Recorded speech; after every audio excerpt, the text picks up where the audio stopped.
जैसे ही वीरू भाई घर में दाखिल हुए, उनके कदम ठिठक गए। सामने जो देखा उस पर यकीन करना मुश्किल था। फर्श पर बिखरे हुए कांच, टूटा हुआ गुलदान और सनाया की डरी सहमी आंखें। वो कुछ कहना चाह रही थी पर जैसे जुबान बंद हो चुकी थी। तभी एक परछाई तेजी से दरवाजे से बाहर निकली। कालू। वीरू भाई सन्न रह गए। वो कुछ समझ पाते इससे पहले ही कालू वहां से गायब हो गया। वीरू भाई बस देखते रह गए, जैसे आत्मा शरीर से अलग हो गई हो।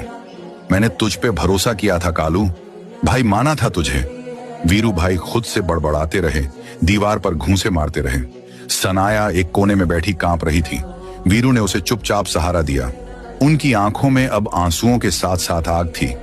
कालू अब एक परछाई बन चुका था, अंडरवर्ल्ड का नया बेताज बादशाह।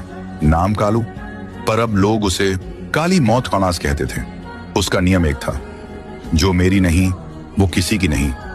उस नाया को पाना चाहता था, किसी भी कीमत पर। उसी की गैंग का एक आदमी आकर बोलता है, भाई वीरू का पता लग गया है। कालू मुस्कुराता है, लेकिन उसकी आंखों में नफरत की आग थी। इस बार उसे जिंदा मत छोड़ना। गुंडे निकलते हैं। वीरू भाई एक पुल से गुजर रहे होते हैं, तभी उनकी कार में जोरदार धमाका होता है। किसी तरह वीरू बाहर निकलते हैं, पर धुएं और गोलियों की बौछार में बेहोश हो जाते हैं। आंख खुलती है तो सामने कालू। वीरू भाई बंधे हुए हैं, शरीर लहूलुहान है, पर आंखों में अब भी वही तेज है। तो ये सब तूने किया?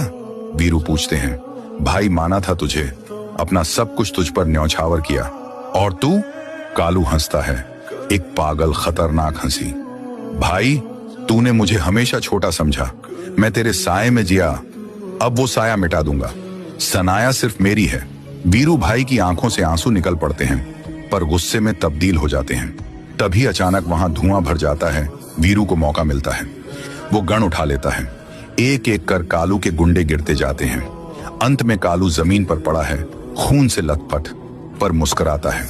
तू मुझे मार सकता है वीरू, पर सनाया मेरी यादों में रहेगी। तेरा अहंकार तुझे खा गया कालू, वीरू भाई कहते हैं। और कालू उसी पागलपन के साथ अपनी आखिरी सांस लेता है।